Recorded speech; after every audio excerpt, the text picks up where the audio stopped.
Bonjour, je suis Gilbert de Hikvision. Je suis technicien avant-vente sur le secteur Rhône-Alpes et aujourd'hui on va parler alarme. Et plus particulièrement de notre nouvelle centrale d'alarme, la Hybrid Pro G2. Ensemble, on va voir la partie présentation, la partie installation et câblage et on va finir par une petite démonstration. Alors prenez un café et allons apprendre ensemble. La centrale Hybrid Pro G2, c'est avant tout un système hybride, filaire, avec lequel on peut rajouter des extensions radio. À l'intérieur, on va retrouver 2 lignes de bus, on va retrouver 8 entrées filaires, 4 sorties pilotables, donc 2 sorties PGM et 2 sorties relais. On trouvera également une sortie Bell, donc c'est la sortie sirène qui permet de piloter des sirènes non auto-alimentées. On va également retrouver une communication Ethernet Wi-Fi native avec la possibilité de rajouter en option une carte SIM 4G. À l'intérieur, on va également retrouver 16 canaux vidéo, donc on aura la possibilité de mettre jusqu'à 16 caméras en levée de doute ou 16 caméras en détection, avec des caméras intelligentes, notamment comme des caméras thermiques ou des caméras AcuSense. Pour bien accompagner notre centrale, nous allons retrouver notre clavier LCD avec lequel nous pourrons bien sûr armer et désarmer notre système via un code ou bien via un badge. À l'intérieur, on retrouve 2 entrées filaires et une sortie filaire. Dans ce clavier, on va également trouver une antenne. Cette antenne vous permet d'attribuer des télécommandes afin d'armer et désarmer le système, mais sans fil. Dans notre centrale, pour bien accompagner les entrées filaires, on va retrouver également toute une gamme de détection par bus, et notamment notre PeerCam bus, qui permet de faire des photos avec une résolution de 2 millions de pixels en cas de déclenchement sur le système. Afin d'atteindre la capacité complète de notre système, c'est-à-dire 128 zones, on a la possibilité de rajouter sur le bus des extensions filaires. Sur ces extensions, on peut câbler jusqu'à 8 détecteurs et on a la possibilité de remplacer une entrée par une sortie. Et ça, on peut le faire 4 fois. Dans notre boîtier, on va retrouver un circuit imprimé qu'on peut enlever et mettre directement dans notre centrale afin d'avoir un seul coffret pour toute notre installation. Afin d'augmenter le nombre de sorties sur le système et donc d'avoir un plus grand nombre d'automatisations possible, vous avez la possibilité de rajouter des modules d'extension de sortie en bus. Dans ce boîtier, on va retrouver 4 sorties relais et comme le module d'entrée, on a la possibilité d'enlever cette carte et de la mettre à l'intérieur de la centrale. Pour terminer sur notre partie d'extension en bus, on va retrouver notre extension TriX qui permet de récupérer la partie de détection radio de notre système AX Pro, notamment jusqu'à 32 détecteurs, 12 sirènes, 6 claviers et 64 télécommandes. Pour l'instant, il ne prend pas en charge la partie CamX, donc c'est toute la partie détecteur photo de l'AX Pro. Plus votre installation est grande, plus elle a besoin de puissance. Et c'est là qu'entre en jeu notre dernier module, c'est le module PSU. Il a la capacité d'augmenter la puissance de la tension dans tout votre système. Comme notre ancien système, cet AX Hybrid Pro G2 se configure exactement de la même manière. Vous, en tant qu'installateur, vous aurez besoin de l'application HIK Partner Pro afin de créer un site, scanner le QR code et remettre l'installation au client sur HIK Connect. Le client final sur HIK Connect pourra armer et désarmer son système, gérer ses utilisateurs et bien sûr recevoir des notifications en cas d'alarme. Pour terminer, on a une intégration complète avec HIK Central qui vous permet de faire une grosse gestion multi-sites. On va faire un focus sur le gros point fort de cette centrale d'alarme, c'est son bus. Son bus, il y en a 2. Il y a 2 branches de bus. Et on a 3 méthodes de câblage possibles. La première, c'est de la série ou de la guirlande. Je sors de ma centrale, je vais à un premier périphérique, je sors de ce périphérique, je vais à un autre, et ainsi de suite. La deuxième topologie, c'est le mode en boucle. Dans ce cas-là, je fais exactement la même chose, mais cette fois-ci, je reviens à la centrale et ça me permet de faire une redondance. Donc si mon câble est coupé à un endroit, ma centrale va automatiquement me créer 2 branches. Et le dernier mode, c'est le compatible. C'est le mode qui vous permet de récupérer des installations existantes et donc de faire un câblage en étoile. Particularité de ce câblage, c'est qu'on va seulement avoir 1 km en termes de distance de câble et on ne pourra pas mettre de PeerCam dans ce mode-là. Maintenant, nous allons découvrir le câblage de notre centrale AX Hybrid Pro. Tout d'abord, vous devrez ouvrir le carter en appuyant de chaque côté de la centrale. Ici, nous avons la carte d'alimentation avec le bornier d'alimentation. Ici, nous avons la carte 4G qui dévoile le slot SIM 1 et le slot SIM 2. Ici, nous avons le port pour la connexion à Internet. Ici, nous retrouvons le connecteur pour y brancher une antenne déportée sur la carte SIM. Et ici, pour la carte Wi-Fi. Ici, nous avons les bornes pour y connecter nos sirènes non auto-alimentées. Ici, nous avons notre branche de bus numéro 1, ainsi que l'alimentation. Et là, notre branche de bus numéro 2. Nous allons retrouver deux borniers auxiliaires, ici et là. Et entre les deux, nos bornes pour y connecter nos entrées filaires. Nous allons également retrouver nos sorties avec la PGM 1 et le PGM 2 qui sont des sorties collecteurs ouverts et ici nos sorties relais. Afin de faciliter le câblage du bus, nous y avons matérialisé des couleurs.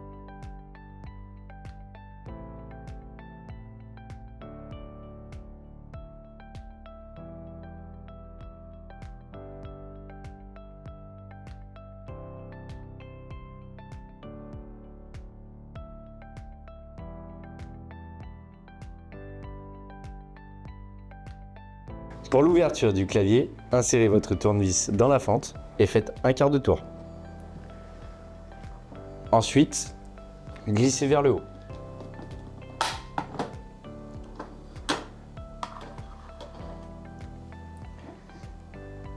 Comme la centrale, vous y retrouverez des couleurs pour matérialiser les bornes de câblage du bus.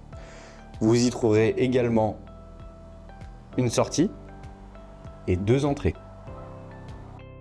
Passons maintenant au câblage. Comme le clavier n'a qu'une seule entrée pour le bus, vous pouvez y câbler votre entrée et votre retour sur la même borne. Afin de vous simplifier le câblage, vous pouvez enlever la borne et câbler directement dedans.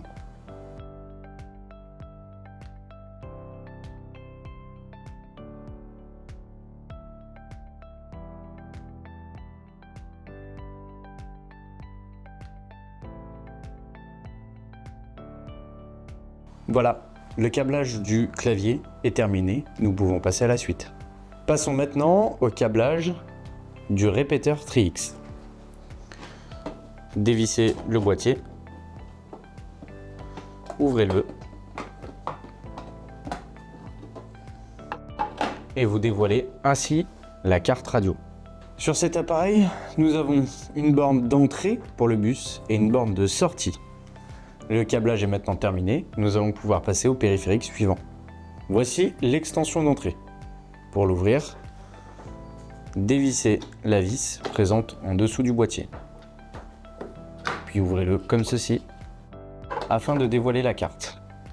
Comme sur la centrale et sur les autres périphériques, nous y avons matérialisé des couleurs pour le bus en entrée et le bus en sortie. Ici, vous retrouvez les zones de 1 à 4, ainsi que l'auxiliaire pour l'alimentation des détecteurs. Et ici, les zones 5 à 8, ainsi que la possibilité de changer les zones par des sorties collecteurs ouverts.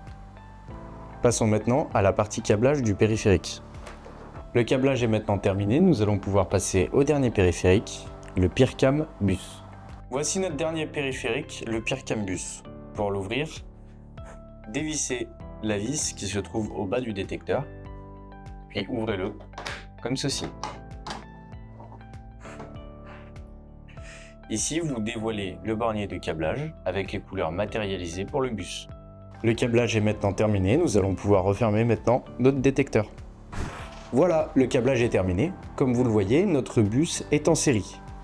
Nous partons de la centrale, nous rentrons en guirlande dans le clavier. Ensuite, nous allons dans l'extension RF via l'entrée et nous ressortons vers l'extension de zone. Et pour finir, nous câblons directement le PIRCam Bus. Bien, après avoir vu la présentation, après avoir vu le câblage, maintenant nous allons passer à la programmation. Comme je l'ai présenté précédemment, nous allons utiliser l'application HICAP Partner Pro pour programmer cette centrale d'alarme. On va se rendre dans l'application et tout d'abord, nous allons commencer par créer un site. Ensuite, on va rentrer le nom du site.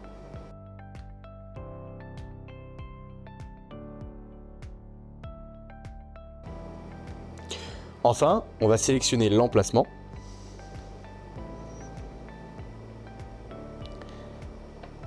Pour finir, la scène.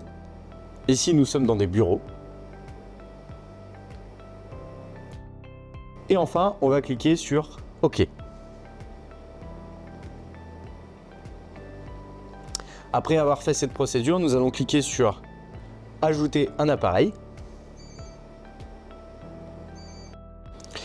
On sélectionne lecture du QR code et on scanne.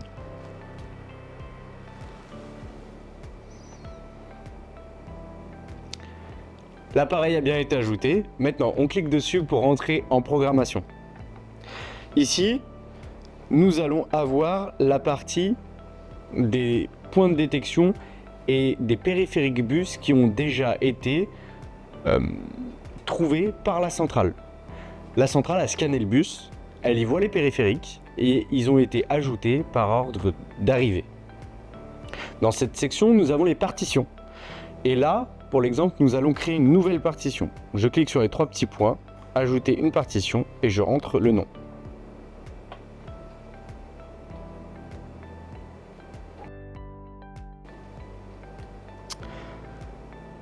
Dans la partition numéro 2, nous voyons dans un premier temps les appareils associés. Et dans la section juste après, dans les paramètres, le retard de désarmement. Cette option-là vous permet d'être averti par une notification de HK Connect quand le système n'a pas été désarmé en fonction de l'heure que vous avez rentrée. Après avoir ajouté les partitions, je vais pouvoir maintenant ajouter les détecteurs filaires qui se trouvent sur mon système. En l'occurrence ici, mon détecteur se trouve sur l'entrée numéro 4 de mon extension d'entrée. Donc je vais pouvoir cliquer sur plus afin de rentrer dans la programmation de l'extension d'entrée. En type de matériel, je sélectionne détecteur. Et du coup, en numéro de canal, je sélectionne le numéro 4. Et je clique sur Ajout.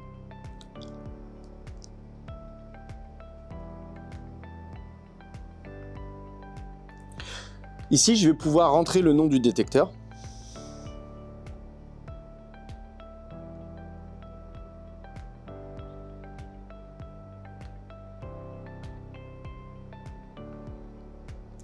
Et enfin, je vais pouvoir rentrer en programmation dessus afin de le paramétrer. Dans un premier temps, je vais pouvoir le relier soit à toutes les zones, soit uniquement à la partition 1 ou à la partition numéro 2. Ensuite, j'ai plusieurs types de zones. Dans un premier temps, j'ai la zone instantanée qui permet de déclencher le détecteur immédiatement quand il y a une alarme. J'ai la zone temporisée qui peut me permettre de mettre une temporisation à l'entrée et une temporisation à la sortie. J'ai la zone 24 heures. La zone 24 heures permet d'avoir un détecteur qui est activé 24 heures sur 24, peu importe l'état d'armement du système. Et nous allons finir avec la zone de suivi. La zone de suivi, c'est une zone qui est immédiate, tout le temps, sauf quand il y a un déclenchement d'une zone temporisée. Dans ce cas-là, la zone de suivi suivra simplement la temporisation du détecteur qui a déclenché juste avant lui. J'ai également la zone commutateur. Celle-ci, elle est un peu particulière. Elle n'est pas très utilisée dans la partie détection volumétrique. On va plutôt l'utiliser pour des boutons poussoirs ou des choses comme ça afin d'activer des fonctionnalités supplémentaires. Dans mon exemple ici, je vais mettre cette zone-là en immédiate. J'ai plusieurs options qui apparaissent, notamment la désactivation alarmement partiel qui me permet d'exclure cette zone quand j'arme mon système en mode nuit. J'ai interdire la suspension à l'armement. Si par exemple j'ai un défaut sur cette zone, je ne l'exclus pas de ma mise en service. Et donc dans ce cas-là, je ne pourrai pas mettre en service tant que je n'ai pas acquitté le problème. J'ai la fonctionnalité silencieux qui me permet de ne pas faire déclencher les sirènes quand il y a une alarme. Et ici, dans ce détecteur, comme on est sur un détecteur filaire, je vais pouvoir lui sélectionner plusieurs modes de fonctionnement, notamment au niveau des fins de ligne. Dans notre centrale d'alarme, on sait gérer plusieurs résistances de fin de ligne, le simple équilibrage, le double équilibrage et le triple équilibrage. Ici, je suis sur un détecteur qui fait de l'infrarouge, de l'hyperfréquence et de l'anti-masque, et donc je vais pouvoir sélectionner la triple résistance de fin de ligne. Et donc dans la plage de résistance, je vais pouvoir lui mettre 1 kg, 1 kg, 2 kg 2. J'en ai terminé pour le détecteur. Passons maintenant aux sorties. Après avoir fini mes entrées, je vais pouvoir passer aux sorties. Dans mon exemple, j'utilise la sortie numéro 4 de ma centrale d'alarme. Une sortie, c'est fait pour contrôler un appareil par la centrale d'alarme. Par exemple, un voyant d'une certaine couleur, ou bien une sirène, ou encore un générateur de brouillard. Donc dans mon exemple, je vais cliquer sur 3 petits points, ajouter un appareil et ajouter un appareil filaire. Ici, je vais pouvoir sélectionner le type d'appareil que je veux, donc en l'occurrence, je vais mettre automatique. Et je vais sélectionner le numéro du canal. Dans ma centrale, c'est la sortie numéro 4.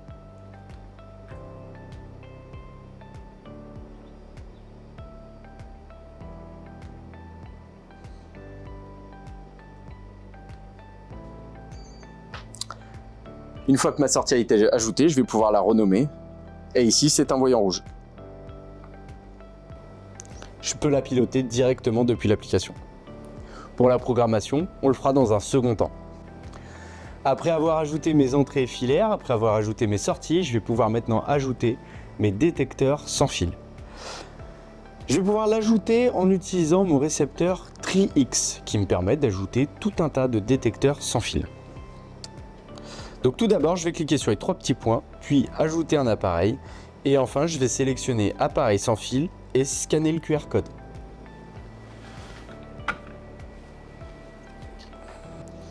Ici, je scanne le QR code qui me permet d'ajouter le périphérique directement dans ma centrale d'alarme, et il sera ajouté à mon récepteur TRIX. Ici, la vidéo me montre comment le démarrer. Donc je l'ouvre et je le mets en position on pour qu'il s'ajoute directement à la centrale. Une fois cette étape faite, je vais pouvoir le renommer. Donc ici, c'est un détecteur choc. Une fois cette étape passée, je vais pouvoir cliquer dessus pour entrer directement en programmation afin de le paramétrer dans la partition que je souhaite, soit la partition 1, la partition 2 ou les deux. Enfin, j'ai diverses options, notamment le test de détection de zone qui me permet de savoir si mon contact de porte fonctionne correctement. Et pour finir, j'ai l'option m'identifier qui me permet de faire clignoter le détecteur quand j'en ai plusieurs dans la même pièce et que je ne sais pas lequel correspond à quoi. Grâce à cette centrale d'alarme, je peux connecter jusqu'à 16 caméras en détection, notamment des caméras thermiques ou des caméras AcuSense. Dans cet exemple, je vais vous montrer comment ajouter une caméra thermique. Vous sélectionnez les 3 petits points et vous allez ajouter un nouvel appareil. Vous allez pouvoir ajouter un appareil sur le LAN et soit vous utilisez l'analyse SADP ou soit vous pouvez l'ajouter manuellement. Dans mon cas, moi, je vais l'ajouter manuellement en tapant son adresse IP. Je rentre le port de ma caméra, le type d'appareil et le protocole que je vais utiliser, en l'occurrence ici, ISAPI.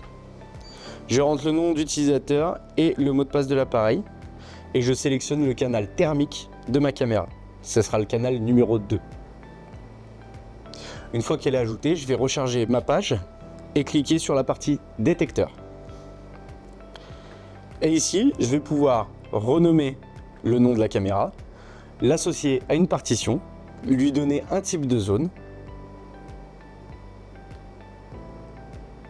et enfin un type d'événement. Pour cet exemple, je vais sélectionner la détection d'intrusion.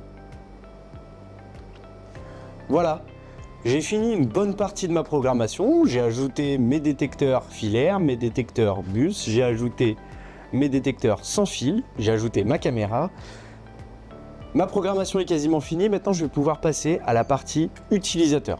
Notamment, je vais ajouter mon utilisateur final qui aura un code. Je vais aller dans la partie 3 petits points et je vais aller dans les paramètres de la centrale. Je vais cliquer sur gestion d'utilisateur et je vais en ajouter un.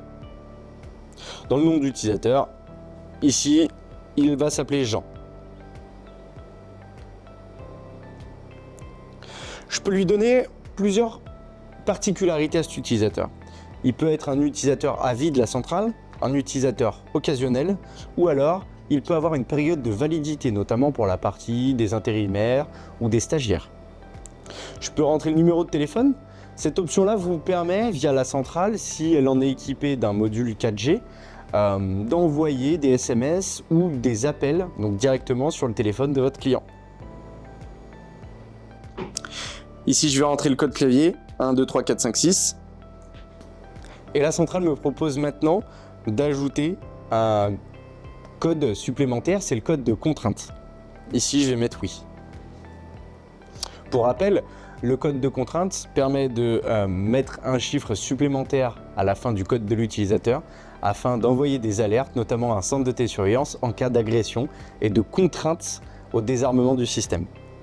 Ici, mon utilisateur aura le droit d'armer et de désarmer la partition numéro 1 et numéro 2.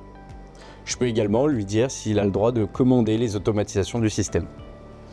Après avoir ajouté tous mes périphériques dans le système, je vais pouvoir créer des automatisations. Les automatisations me permettent de créer des fonctions automatiques dans mon système, soit via des contraintes horaires, soit via des contraintes de matériel. Par exemple, si telle zone déclenche, j'active telle fonction.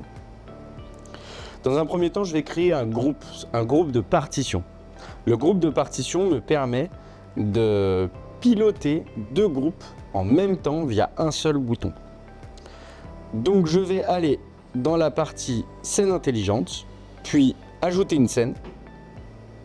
Je vais tout en bas et je sélectionne groupe. Et dans le nom du groupe, je vais mettre groupe total. Je vais pouvoir cliquer sur ajouter une zone et je vais sélectionner mes deux partitions.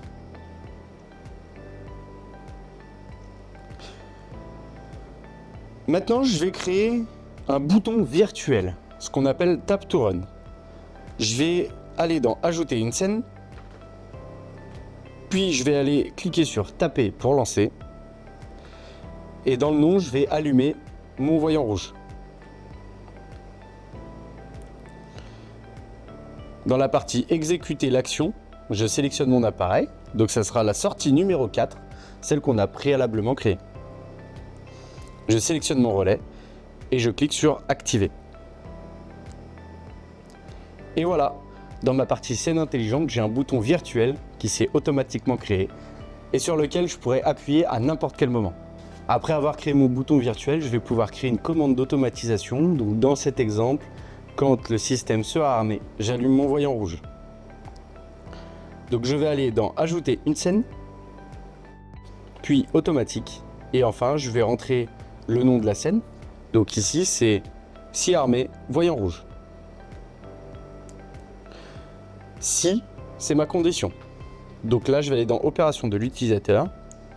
Je vais sélectionner l'armement à domicile de la partition numéro 1. Je clique sur OK. À nouveau OK. Et dans alors, je vais sélectionner ma condition de déclenchement. Alors, je sélectionne l'appareil de contrôle. J'ajoute un appareil de contrôle, donc c'est le relais rouge. Et l'action activée. Je clique à nouveau sur OK. Maintenant, je vais pouvoir créer un armement ou un désarmement automatique. Je clique sur ajouter une scène. Et je vais dans planification. Ici, pour l'exemple, je vais mettre une mise en service automatique. Dans ci, il faut que j'ajoute une contrainte horaire. Dans mon exemple, je vais sélectionner que le mercredi à 20 h. Et je vais mettre un jour férié, le 1er de l'an.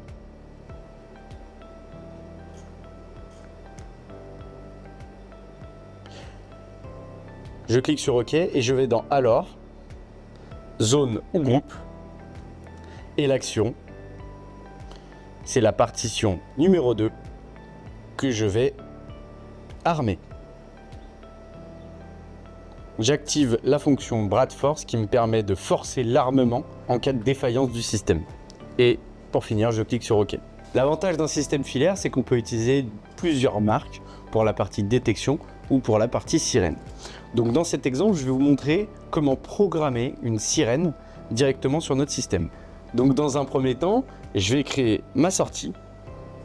Elle se situe sur ma sortie numéro 3 du système, c'est là où se trouve mon plus de blocage de la sirène.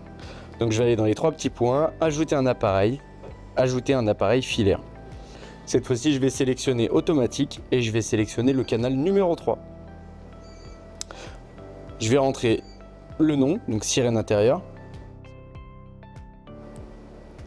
Et une fois que j'ai ajouté ma sirène, maintenant il faut que je lui crée des automatismes.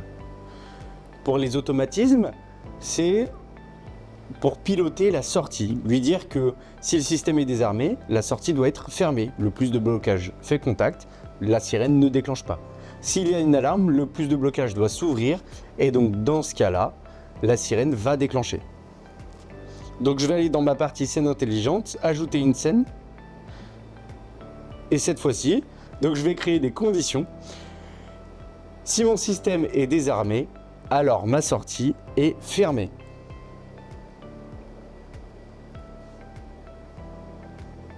Je vais avoir besoin d'une deuxième condition. Cette fois-ci, c'est pour faire déclencher ma sortie. Donc je vais ajouter une nouvelle scène. Et cette fois-ci, je vais mettre un événement d'appareil et notamment un événement d'alarme. Donc je sélectionne mon détecteur. Et ensuite, je sélectionne mon action, donc sirène intérieure. Et cette fois-ci, je lui mets la fonction pulse qui me permet d'ouvrir la sortie que sur un temps défini. Donc là, dans mon exemple, ça sera 90 secondes. Après avoir fait ça, il faut que je crée un nouvel automatisme, cette fois-ci pour l'acquittement. Si j'acquitte mon système, donc sans le désarmer, la sortie doit revenir à sa position initiale, position fermée. Donc je crée une nouvelle scène avec la condition d'acquittement. Si ma zone est acquittée, alors le relais sirène intérieure est éteint. Comme on est sur un système filaire dans lequel on peut ajouter des périphériques photo, on a la possibilité de lier plusieurs zones à un détecteur photo ou bien à une caméra. Donc, pour le dernier exemple, on va aller dans scène intelligente, puis ajouter une scène. Et cette fois-ci, je vais sélectionner vérification vidéo de l'alarme. Dans ce cas-là, je vais sélectionner ma zone et je vais lui dire si tel et tel détecteur déclenche, alors je capture les images via le PeerCam ou via la caméra thermique. Dans mon exemple, je vais sélectionner le PeerCam et je clique sur OK pour terminer. Voilà, on a terminé la configuration. Maintenant, on peut passer à la remise de site. Je me rends donc dans la page principale de mon site sur Ashika Partner Pro et je vais cliquer sur remettre au client. Ici, j'ai deux choix, soit la remise par partage, soit la remise par transfert. Le mode partage correspond à un système locatif, alors que le mode transfert correspond à un système de vente. Ici, je vais sélectionner transfert et je vais rentrer l'adresse email du client afin qu'il reçoive une notification pour accepter la centrale sous son compte. Et voilà, j'ai reçu la notification. Je vais l'accepter. Et maintenant, j'ai accès à ma centrale. Une fois que ma centrale est arrivée sur mon Ashika Connect, je vais pouvoir ajouter des fonctionnalités supplémentaires comme des raccourcis. Vu qu'on a préalablement créé le raccourci pour allumer la lampe et le raccourci pour les groupes de partition, je vais les ajouter directement ici. Et je vais pouvoir piloter simplement ma lampe et mon groupe d'armement. Nous allons maintenant passer à la partie démonstration. Donc je vais armer le système. Je vais passer devant le PeerCam. Ça y est, il m'a détecté.